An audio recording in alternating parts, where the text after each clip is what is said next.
Salut tout le monde, c'est Guillemets Défi, j'espère que vous allez bien, en tout cas moi ça va super. Je sais que vous regardez ça, je sais, t'inquiète. Avant de commencer cette vidéo, je veux dire que je vous kiffais, que je vous aimais. Voilà.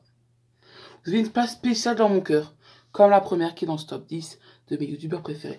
Alors je sais, j'en ai déjà fait un il y a longtemps, mais ça a changé, il y a beaucoup de choses d'ailleurs qui ont changé. Mais ça, il y a des choses qui n'ont pas changé, il y a des youtubeurs que j'ai en quelque sorte mis en couple dans mon classement, parce qu'en fait ils étaient exactement au même endroit et je pouvais pas choisir, il n'y en a pas un qui méritait d'être en dessous de l'autre. Voilà.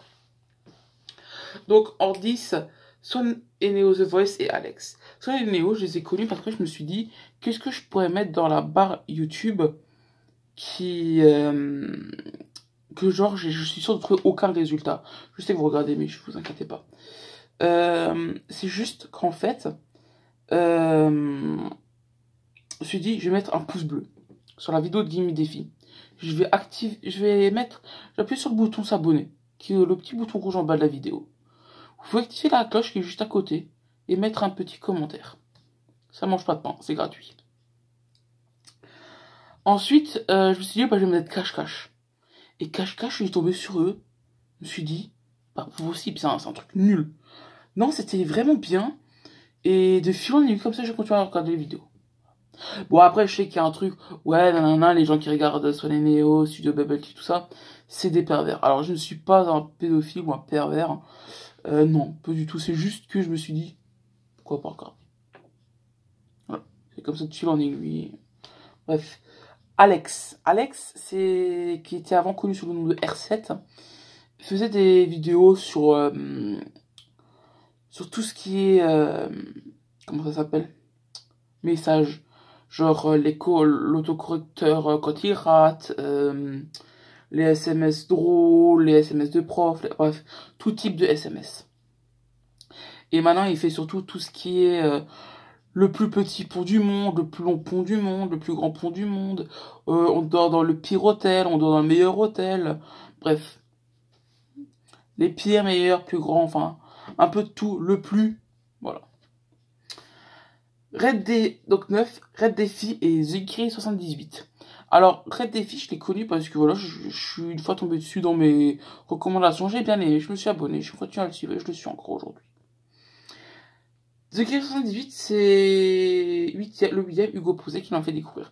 Alors, Zikri78, pour moi, c'était un genre Call of Duty. Et j'ai connu à le connaître avec Kenny, quand il faisait des rituels, bien quand il rencontrait des choses bizarres. Et après, forcément, il y a eu la Kenny Invasion, j'appelle ça comme ça. Où en fait, Kenny, ratait totalement son ramadan. Kenny rate son ramadan avec des nuggets. Kenny rate son ramadan. Frère, en plus, à chaque fois, il est dans des endroits, je me demande comment il a fait pour y aller. Bref. Donc je suis là. Donc le 8, comme je l'ai déjà dit plus tôt, Hugo Posé. Hugo Posé, c'est le premier mec que j'ai vu quand je suis arrivé sur YouTube. Je suis arrivé sur YouTube. Et c'est le premier que je regardais. Et c'est grâce à lui que j'ai pu connaître YouTube, quoi. 7. Fadel et GameX13. Alors Fadel, je l'avais vu, la première vidéo que j'avais vue de lui, c'était « J'ai le pire petit frère du monde ». J'ai beaucoup aimé ce qu'il faisait. Alors je me suis dit, tu sais quoi, je vais m'abonner et le continuer à le suivre. Et si jamais j'aime pas, bah, je peux toujours me désabonner. GameX13. GameX13, j'avais connu, c'est ça parce que la première vidéo que j'ai vue de lui, c'était j'enferme Momo dans mon local poubelle avec un fumigène. Après, j'avais vu le troll, pardon, comment ça s'appelle, le screamer qu'il avait fait à sa grand-mère. Et puis quand ils ont explosé des pétards dans son lit, ça aussi je l'avais vu. Le 6, c'est Squeezie et Squeezie Gaming. C'est deux chaînes, hein, donc voilà. J'aimais beaucoup Squeezie, mais je l'aime encore aujourd'hui. Parce que Squeezie, c'est vraiment un mec qui est là quand même depuis 10 ans. 10 ans, il a même fait une vidéo carrément. Et c'est vraiment un mec qui est passé par toutes les phases, je crois, sur sa chaîne. Il y a eu beaucoup de phases. Même moi, maintenant, je regarde encore des anciennes vidéos, hein. Même Squeezie Gaming, maintenant, où il fait du gaming. Parce qu'en fait, il s'est rendu compte qu'en fait, il était nul ce jeu vidéo apparemment. Et qu'il y a beaucoup de gens qui le remarquaient, qu'en fait, ça le saoulait de tourner sur des jeux vidéo parce qu'en fait, il savait qu'il était nul. Mais bon, je sais pas, parce que dans un live, il a dit, j'ai arrêté le gaming parce que ça complexait les gens. Oui, Squeezie, oui. Oui, oui. On te croit, hein, on te croit tous. Hein.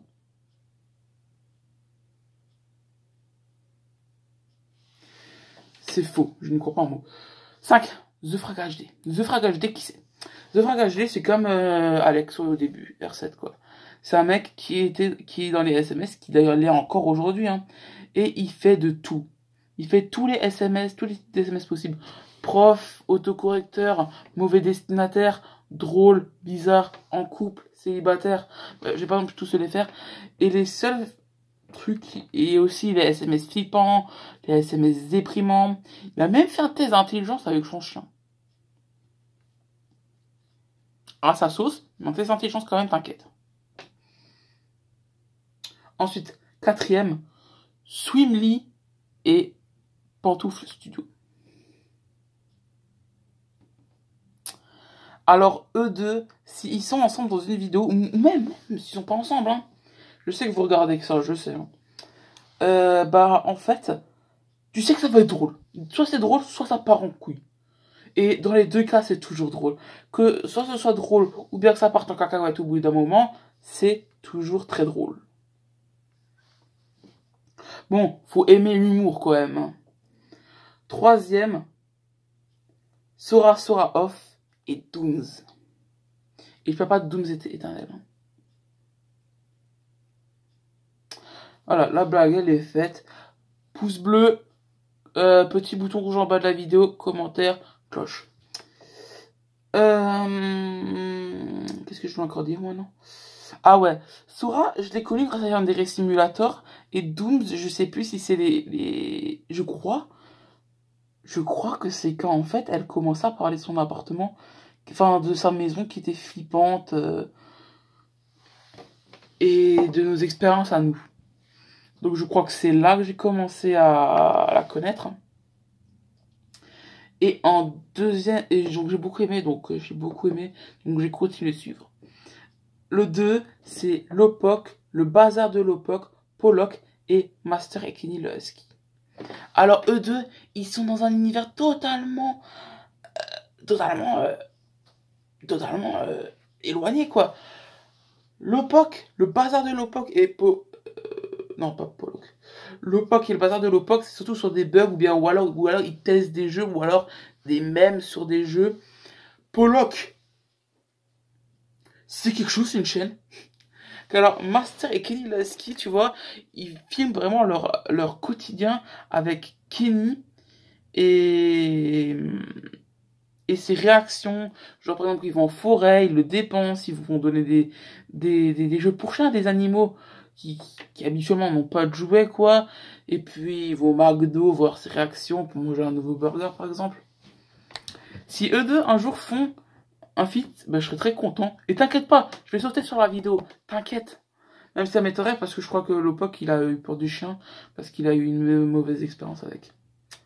Et la première qui est... Roulement de tambour. J'ai pas de budget, désolé. Marie-Frozen Cristal. Marie-Frozen Cristal, ouais. C'est elle la meilleure parce que je la kiffe. Elle a une place spéciale dans mon cœur, tout comme vous d'ailleurs. Vraiment, elle a une place particulière dans mon cœur. C'est pour laquelle j'ai un stop tout, c'est pour ça.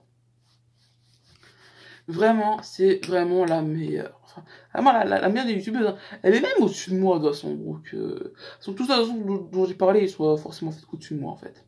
Et maintenant, je vais juste montrer encore une petite photo.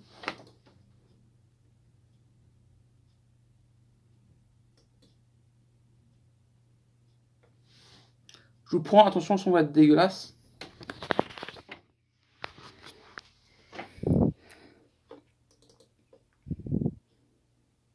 Voilà, c'est ce qui s'est passé quand on m'a décoloré les cheveux. Attention, le bruit va nous être dégueulasse.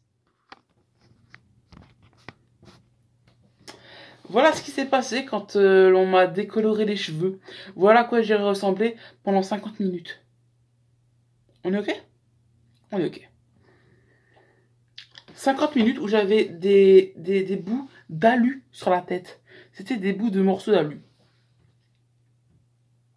Alors, vous ne verrez pas, je pense pas en fait que vous me verrez dans une autre vidéo où j'aurai encore les cheveux bleus. Je pense qu'ils seront plutôt blancs parce que forcément ils ont été décolorés. Et au bout d'un moment, ben, oui, je me les ferai couper pour qu'ils redeviennent bruns. Parce qu'en fait, mes cheveux en fait, sont tellement foncés qu'en fait, avant avant que je fasse une couleur, en fait, il fallait carrément me les décolorer parce qu'ils étaient trop foncés.